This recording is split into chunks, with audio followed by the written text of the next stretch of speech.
ঘটনাটি 2014 সালের। তখন আমি গ্রামের কবরস্থানে কবর খোঁড়ার কাজ করতাম। আমাদের এলাকার কেউ মারা গেলে কবর তৈরি করার দায়িত্ব প্রায়ই আমার উপরই পড়ত। অনেক রাতেও এই কাজ করতে হয়েছে আমাকে, কিন্তু সেই রাতের মতো ভয়ঙ্কর অভিজ্ঞতা আর কখনোই হয়নি। তখন শীতকালীন ডিসেম্বর মাস চলে। সন্ধ্যার পর খবর এলো পাশের গ্রামের এক বৃদ্ধ মারা গিয়েছেন। রাতেই দাফন করতে হবে, তাই দ্রুত কবর প্রস্তুত করতে হবে। আমি, আমার বন্ধু সেলিম আর রশিদ মিলে কবরস্থানে গেলাম। কবরস্থানটি ছিল গ্রামের একদম শেষ প্রান্তে। এক পাশে বিশাল বাঁশঝাড়, অন্য পাশে পুরনো একটি খাল। সন্ধ্যার পর থেকে জায়গাটাতে এমনিতেই ভয়ঙ্কর লাগতো। রাত তখন প্রায় 8:30।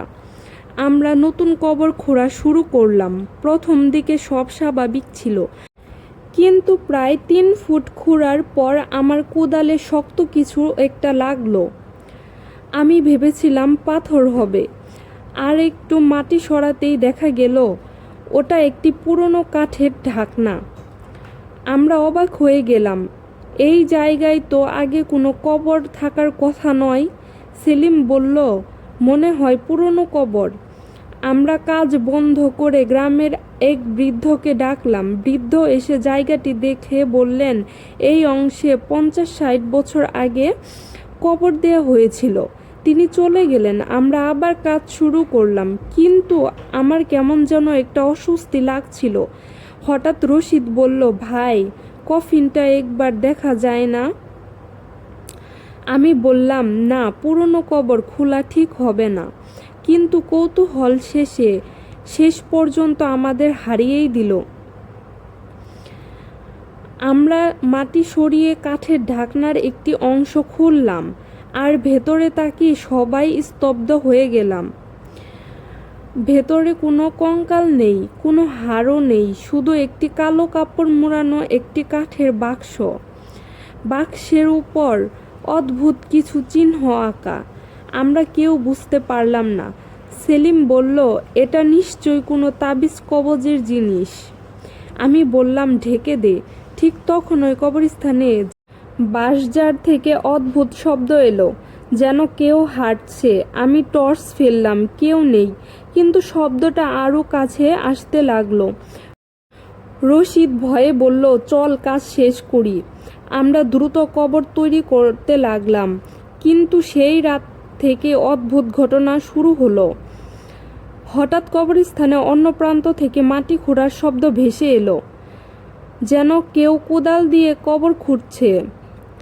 আমরা ভাবলাম হয়তো অন্য কেউ এসেছে। টর্চ নিয়ে এগিয়ে গেলাম, কিন্তু সেখানে কাউকে পাওয়া গেল না, শুধু একটি পুরনো কবরের পাশে নতুন মাটির দাগ, যেন আমাদের কেউ একটু আগে করতে লাগলো। ঠিক তখনই দূরে সাদা কাপড় পরা একজনকে দেখতে পেলাম। সে কবরগুলোর মাঝখান দিয়ে হাঁটছে, ধীরে ধীরে, মাথা নিচু। আমরা ডাকলাম, ওখানে কে? কোনো উত্তর এলো না। সে হাঁটতেই থাকলো, কিন্তু অদ্ভুত ব্যাপার হলো, তার পা মাটিতে পড়ছে না, মনে হচ্ছিল ভেসে যাচ্ছে। রশিদ চিৎকার করে উঠল, আর তখন ওই সাদা অবয়বটি মিলিয়ে গেল। আমরা প্রায় কাজ ফেলে পালিয়ে যেতে চেয়েছিলাম, কিন্তু মৃত ব্যক্তির পরিবারের আসার আগেই কবর প্রস্তুত করতে হবে, তাই সাহস করতে লাগলাম। রাত তখন প্রায় 10:30। হঠাৎ সেই পুরনো বক্সটার কথা মনে পড়ে গেল। আমি টর্চ নিয়ে কবরের দিকে তাকালাম, আর আমার বুক কেঁপে উঠল, কারণ বক্সটি আর সেখানে নেই। আমরা 3 জনই দেখেছিলাম, কিন্তু এখন সেটি উধাও। আর ঠিক তখনই খালের দিক থেকে কারো কান্নার শব্দ এলো, একটি শিশুর কান্না, কিন্তু আশেপাশে কোনো বাড়ি ছিল না। শব্দটি ক্রমান্বয়ে আসতে শুরু করলো কাছের দিকে। আমি কোরআনের তেলাওয়াত পড়তে শুরু করলাম। হঠাৎ বাতাস প্রচণ্ড ঠান্ডা হয়ে গেল।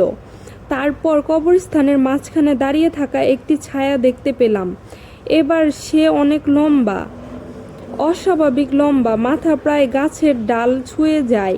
সে স্থির হয়ে আমার দিকে তাকিয়ে আছে। তার চোখ দুটো অন্ধকারের মধ্যেও জ্বলজ্বল করছিল। আমাদের শরীর অবশ হয়ে গেল।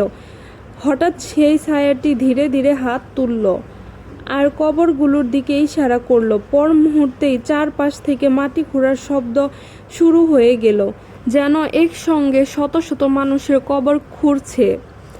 আমরা আর দাঁড়িয়ে থাকতে পারলাম না, দৌড়ে কবরস্থান থেকে বের হয়ে এলাম। পেছনে তাকানোরও সাহস হয়নি। পরদিন সকালে গ্রামের কয়েকজন বয়স্ক মানুষকে নিয়ে আবারও সেখানে গেলাম, কিন্তু আশ্চর্যের বিষয় সবকিছুই স্বাভাবিক। কোনো ছায়া নেই, কোনো পায়ের ছাপ নেই, শুধু সেই পুরনো কবরটি পুরোপুরি বন্ধ, যেন কখনো খোলাই হয়নি। একজন বৃদ্ধ পরে বলেছিল, অনেক বছর আগে সেখানে একজন কালো জাদুকরকে গোপনে কবর দেয়া হয়েছিল। তার কিছু জিনিসও সঙ্গে পুঁতে রাখা হয়েছিল। যে কবর খুলে তাকে নাকি তারা সতর্ক করে দেয়। সেদিনের পরে আমি আর কখনোই পুরনো কবর খোলার সাহস করিনি। আজও শীতের রাতে কবরস্থানের পাশ দিয়ে গেলে আমার কানে কানে ভাসে, যেন কেউ অন্ধকারে বসে কবর খুঁড়ছে। তো এইটাই ছিল আজকের গল্প। গল্পটি কেমন লাগলো সবাই কমেন্ট করে জানাবেন। গল্পটি ভালো লাগলে like, comment, share and subscribe করে দেবেন।